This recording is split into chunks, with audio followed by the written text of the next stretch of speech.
is if someone wanted to start a podcast today, I would ask them why. Like, why do you want to start a podcast? Why is the medium a podcast? Why are you the person to tell this story? That would be the biggest thing. And I think knowing your why is also so important to get you past episode 6, to get you through those no-shows of the guests, and it's 2 a.m. and you've woken up and you're like pissed off because they didn't show up, just really helps you push through those moments and kind of knowing like your why. Also, I do think that at the beginning, you might not know the why and it might develop as you go along. So consistency, I think, is so, so, so important.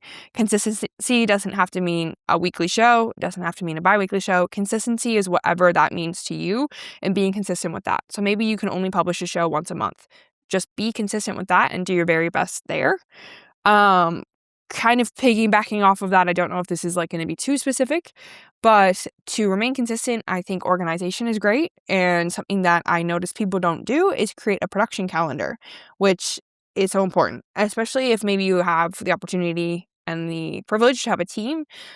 Just kind of like one place to know when your recordings are coming up, when that episode's being published, suggested titles you've kind of brainstormed, linking to your prep documents, just one-stop shop that everyone can see, like a bird's eye view, is so underrated. You can make a super simple one, Google Sheets, ask ChatGPT to help you. It doesn't have to be sexy or fancy or anything like that. It's going to help even if you're a one-man band. It's going to help you so much to stay organized.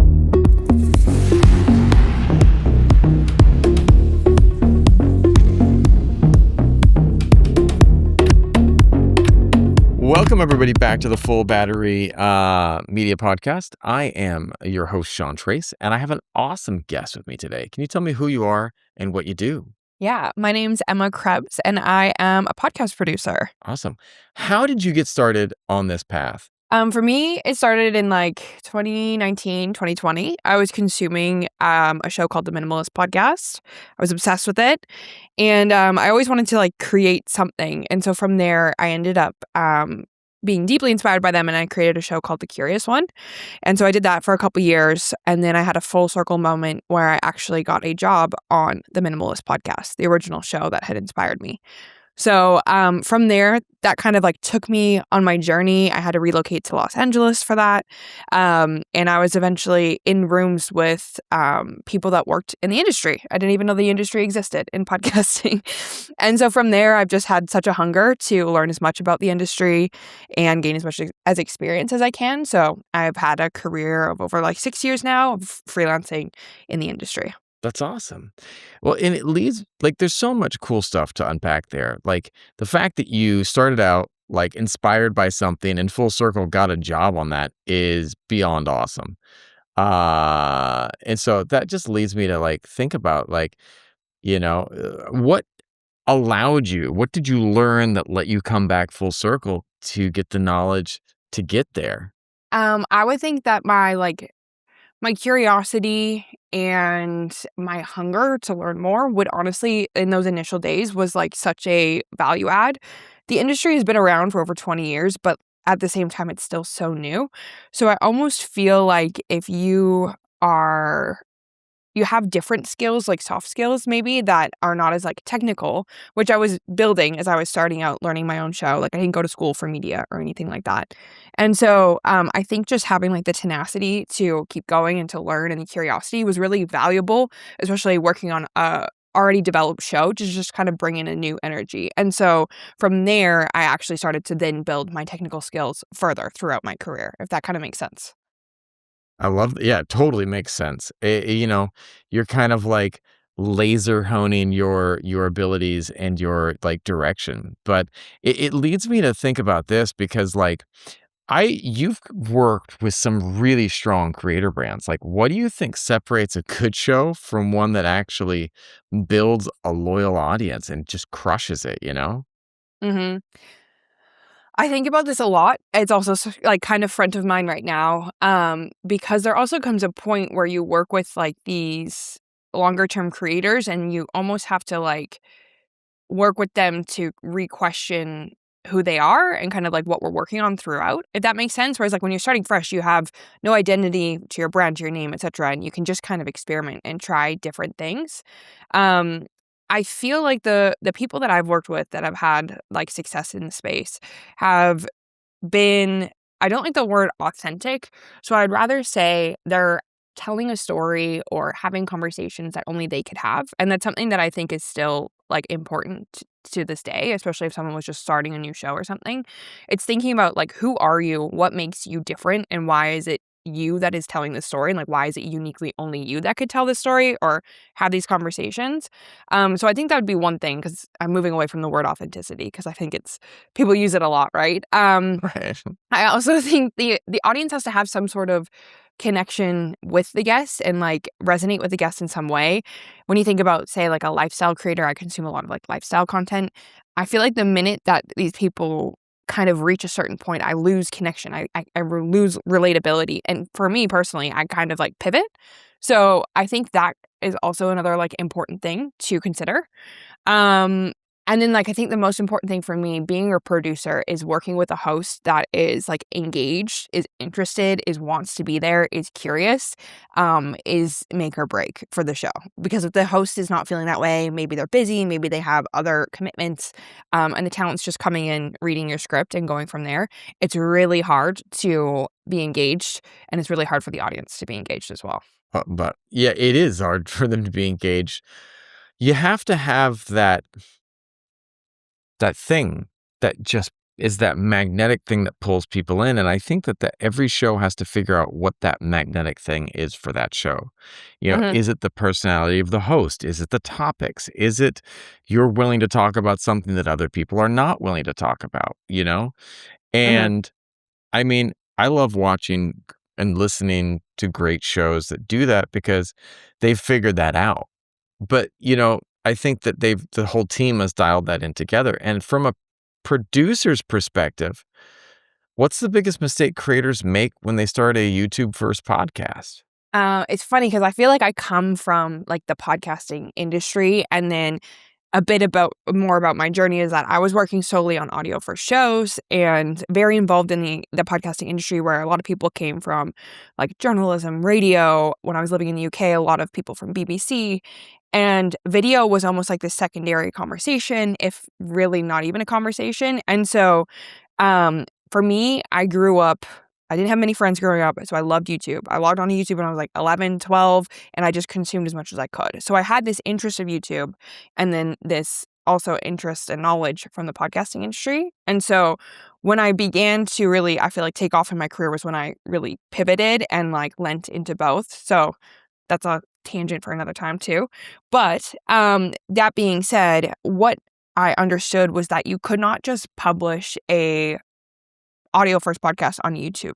You had to think differently. You had to think about the intro, and the two most important things I would say when thinking about publishing a podcast on YouTube is the packaging and also the intro, and just treating it like an audio only show as well. I love that. It is a mindset shift. I think that what I find is that I have someone who has their YouTube thing, the talking head videos they do, and they're like, "Can I just slap an intro and outro on this and make it into a podcast?" And I was like, "Well, Hmm. maybe not. Like, what are you doing to pull people in? What are you doing to hook people? What are you doing to like drive that engagement? And is it, visually like, I find that some of the video podcasts I watch, they really lean into the visual elements. They love Hmm. the pop-ups on screen. They love showing things that are visual hooks. Hmm. And it just doesn't have that same impact when it's audio. And to me, I think, again, it's understanding the medium they're working with, and then really like making sure that you are an educated person in that field. Like, how am I saying this? Like, if I am going to go and uh learn to style people's hair, right? I want to learn how to do that first and foremost. It's not like something like, hey, let's just go and randomly start cutting hair. You got to figure out the process, and you got to figure Hmm. out what haircuts people actually want. You got to figure out the things that people are like, yeah, that's the in haircut right now. Okay, well, how do you do that? And I don't know anything about cutting hair, but I think that the analogy works because when you're going out and making something and you want to get people to listen to it, you have to figure out what's actually working right now and what's not. And if you're not doing that, as much as it's fun to make things for an audience of one or two, at the end of the day, we all want to grow our content. So you got to figure out how to kind of do those things that are going to pull people in. Mm-hmm. I have two things off the back of that.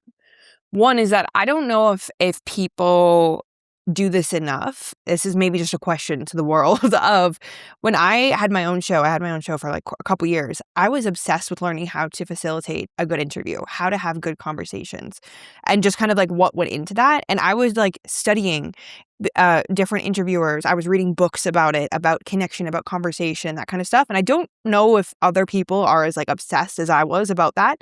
And I get it that maybe not all shows need to like have that, but I really think maybe something that's undermined is like how to be a good interviewer, how to facilitate a conversation. I don't know, that's just what you were saying there kind of made me think of that. But back to the audio and video conversation, I also, maybe it's controversial, I don't know, but I really question when people assume that they have to do a video first podcast. I do still think there is value in audio. I also think about like beginning podcasters or one woman, one man band podcasters and just how much lift goes into producing a show. I think Right. there's ways that you can kind of do a hybrid. The thing that I Right. always put forward is, maybe you're recording both audio and video. Maybe you only publish the audio on your RSS feed, but you can still use clips of the video for marketing purposes on social media, on YouTube, etc. I just really question, does every show need to be video? I do think the industry is moving in that direction. There's a lot of value in it, but it is so much lift. Like, I think we both know that, how much lift goes into it. And also, the standards are higher now. You definitely have to have like the better equipment, the better knowledge. And if you're just starting out, it can be super overwhelming as well. Super, super overwhelming. Like I work with people to help them get started, and it's wild how hard it is for people to get going. Like, Yeah. and we'll lay everything out in front of them, and they're like, when people ask me what's the hardest part of a podcast, I'm like, just getting a guest, getting some guests that actually show up. I have 4 podcasts. I'm a bit of a crackhead like that. Like I do a lot of podcasting, and tonight I have 4 episodes. Wow. I scheduled something. So have a podcast at 2 a.m. because I had already rescheduled once for this person. So Oh I'm my going to sleep a goodness. little bit. I'll pop back awake and be like, hello, welcome to I'm this podcast. impressed. I have a lot and I schedule a lot. But what's the wild part is that about 20% no show. And Mm, I will invite a lot of people, and a lot of people don't want to come on. And it's just like, it is a labor of love. But what I find is that if you can push through that, the people that say yes end up being the awesome ones, and that you mhm. just have to keep going. You got to keep going. And like, one of the hard parts is the keep going, because what was it? They said that most podcasts don't make us past 10 episodes. Like 6 10 episodes. is it 6 6? episodes I've heard, and I honestly think I heard recently it was like that was like a couple years ago. Is like it's like Wow. 3 to 4 now, to be completely honest. Yeah. Wow. Yeah. So, Sean, you're crushing it. Yeah. And yeah, I was excited. Like I sent a message to my team. I said, our smallest podcast has 75 episodes right now, guys. So Wow. way to go. Way to keep hustling. And they were like, my team is like, we hate you. Thank you. Buy us milk tea. And I was like, no, I'm just kidding. No, my team is awesome, and they are rad, and they get like lots of positive reinforcement with the Mhm. occasional weird gif that is just like to make everyone laugh. But sorry, Can off I add topic. something also to that? Please Sorry do. to keep harping on it, is that No, harp away. it's I think people get into it, and you've probably seen this loads, of thinking all they're doing is jumping on for 1 hour or 45 minutes, however long the published conversation is, and that's all they need to do, and they don't see all of the legwork that goes behind the scenes. Even if you have a team, you're waking up at 2 a.m. to have this conversation. You do your little bit of prep beforehand. You're gonna think about who is the guest, even Yeah. just the outreach. That is so much extra lift, the scheduling, the logistics, let alone the conversation post-production. So, that being said, when people want to create a podcast, I also ask them, I keep coming back to why, and also why does it need to be in this medium or this format? And like, why is a podcast necessary? So that's the other thing I kind of like to do with people that I talk to, or maybe my own clients, of being like, does this message need to be communicated in this way? And also, do you know the realities of how much lift goes into it? Because as we said, most shows don't make it past, let's say, 6, to be conservative there, right? One of the things that you touched on, and I think about a lot, is that I don't think people understand the prep process. And you mentioned loving the prep process. How do you take a huge amount of research and turn it into a conversation that still feels natural and human? Mhm. I do love the prep. I'm naturally curious. It's my greatest joy, I feel like, within my within my job. And so for me, when I think about it from a producer perspective, not an interviewer perspective, um, normally I'm working with talent that is the expert. So, for example, I work on a show and it's a doctor. And so I am not a doctor. So how I am viewing this at this moment in time, which I'm always trying to evolve and adjust and like really make the best for my talent, is thinking about, if we're going to use a doctor, for example, I'm not the expert on the topic, so how about I provide them with as much information on the guest, maybe on the research they're doing or the organizations they're involved in, and maybe just some general information on the topic if it's like something really specific. And so I view it as like I'm giving them all the tools, equipment, and knowledge. And although I often script out different questions and like a structured conversation, I recognize that I'm not the expert, and I want my host to, one, lean into their expertise because that's often why the audience is there. Two, to also follow their own curiosity because that's going to make a better conversation as well too. So often I have like suggested questions for all of my hosts on the shows that I've worked on, but it's always like, hey, if there's something here that you want to run with, go for it. Or maybe, as the guest might bring up something you did not expect at all. Depending on the show and what they said, you want them to lean into that because that's going to make just a more authentic and genuine conversation as well too. So distilling it down, I still also need to do that because my prep documents are usually a bit too lengthy. But I think it's also just kind of figuring out what level of time bandwidth does your host have as well too, and then just kind of like making it appropriate for them and thinking about what they might already know and then filling in the points that might not know, and like those unique nuggets of wisdom you might find about like their childhood, or I don't know, something that makes it kind of stand out and makes the guest feel kind of special when the host kind of like sprinkles those things in that they've done their research, if that makes sense. Yeah, I love that. That the sprinkling in those little things is so fun to me. And that's how I think authenticity, like, we start talking about that fun word that I think is ridiculously overused, but I just talk about the weird shit that happened in my life. And I think that's what makes my podcast more interesting, is that I try to bring those stories in. And I think that's where, like, I think in a world that is getting more and more AI and more stuff that is like feeling spammy and like, I'm here to tell you the 25 ways that you can succeed at life, like, oh, okay. It's only 25. Well, great to know that you're going to tell me all 25 of them. And, and granted, I've done videos like that too, but like, I try to like tongue in cheek them and be like, well, here I am. I was doing a running video the other day. I'm like, I am on my run right now, like David Goggins. And I was just like a kilometer. And I'm like, I'm not feeling this. This is not me. I am not winning right now. I am not crushing it, but I'm here trying to get healthy. But why I bring that up is that, I think that you have to find out what's special, that special sauce for each podcast, for each person, for each host. My mix is a little bit of comedy, a little bit of radical honesty. Why? I work teaching kids. I was a children's teacher for 20 years, right? And I Okay. taught international kids in Asia, and my classes were pure chaos. That was fun, but I had 100% re-enrollment rate. My students crushed it on their exams. When I was living in Los Angeles, I was an actor while also working and doing my master's.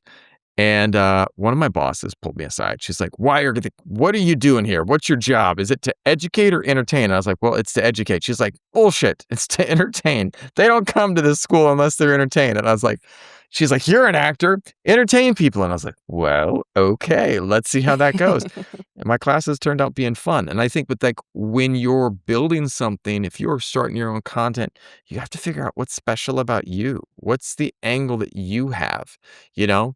And I want to ask you this, like, what doesn't a great producer actually do that most people don't see or fully understand? Mhm. Can I add, sorry, one thing to what you said there as well? Please do.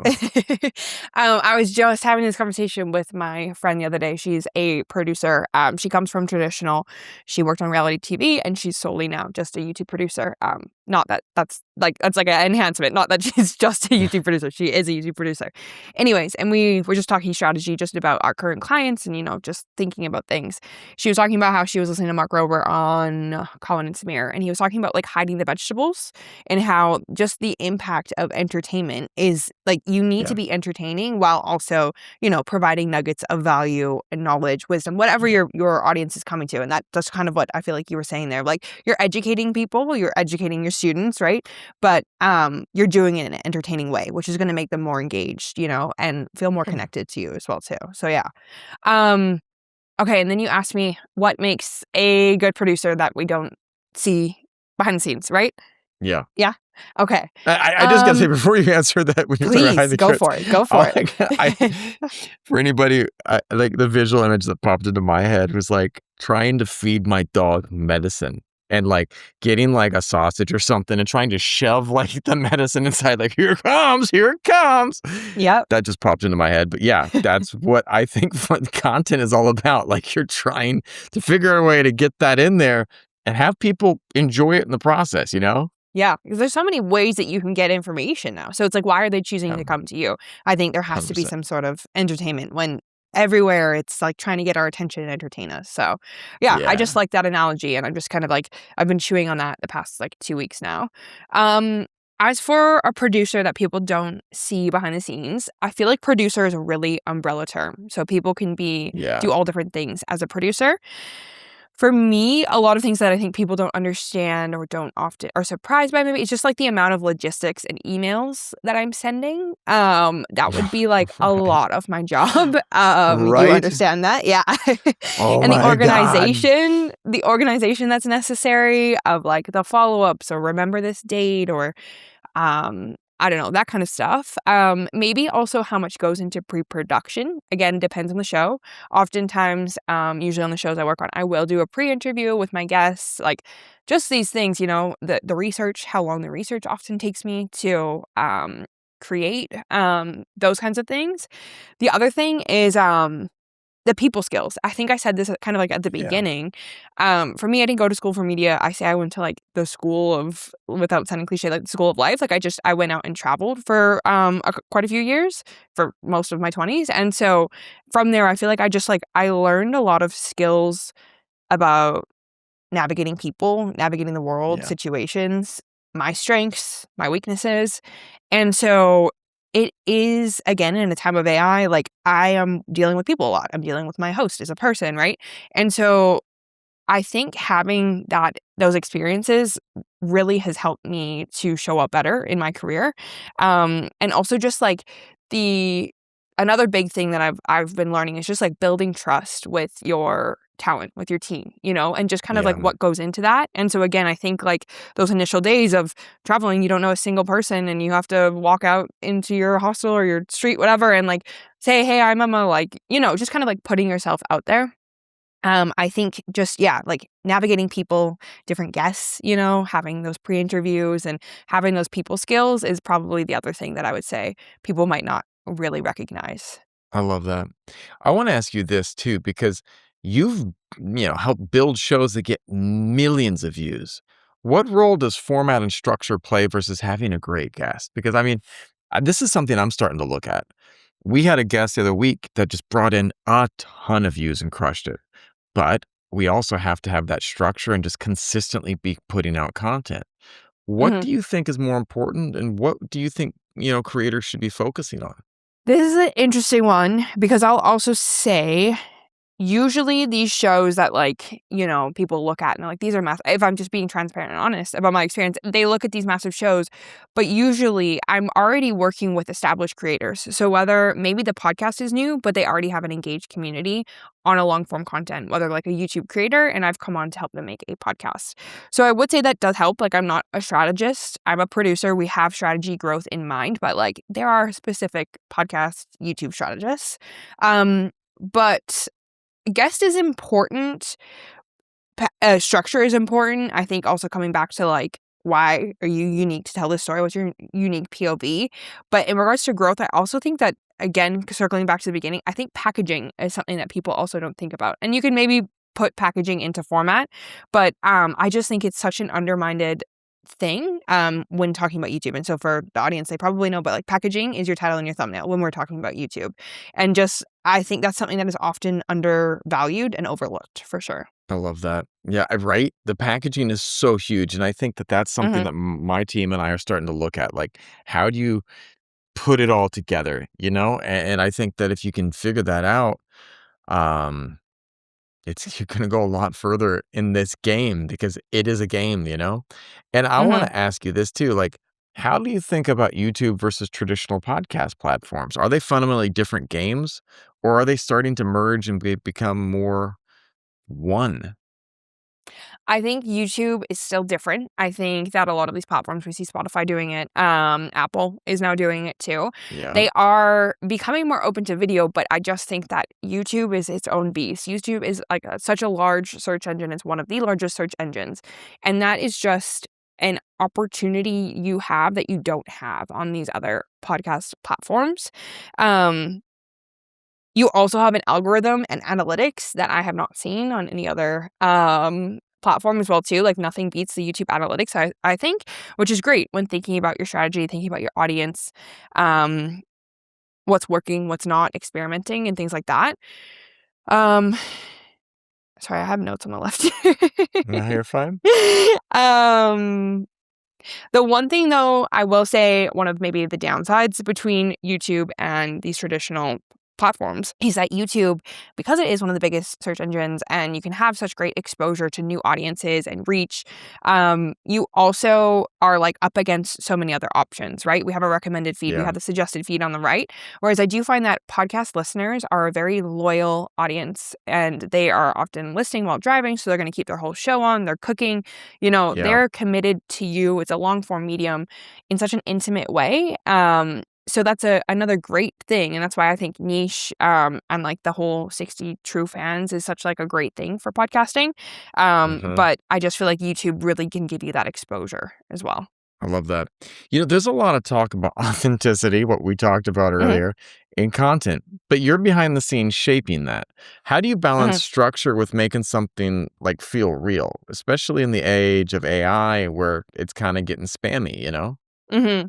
I think it's kind of like what I said earlier of, like, the example of really learning how my host operates, what their strengths are, maybe where they need some additional support from the post-production team. Often these hosts, these talents that I'm working with, the show is not their sole thing. It's not like a Chris Williamson where like his number one thing is his podcast. Normally these people have multiple things that they're working on. And so just thinking about like their bandwidth and their time, and again, just really trying to equip them with the best knowledge possible, because I do want them to lead with their own curiosity and their own experiences. And I want them to sprinkle in these stories that like, I don't know, like only they can experience and only they can share with the audience.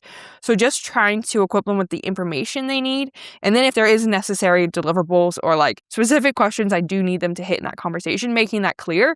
But even if that is the case, providing probably over 75% of the rest of the conversation open and like willing for them to kind of just like take it as they want. That said, I'll also say like I'm always there for our recordings with our hosts and like on our shows.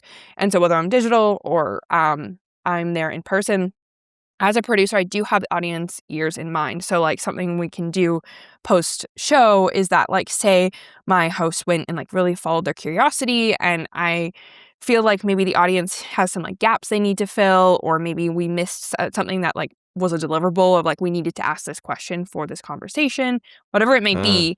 I'm able to kind of like circle back. I don't interrupt in real time because I just think it breaks up the flow of the conversation. And so that's something else too that I think people might not really like understand or know, or if you are a producer, like feel like they're able to do. Like I really Yeah. recommend producers to do that.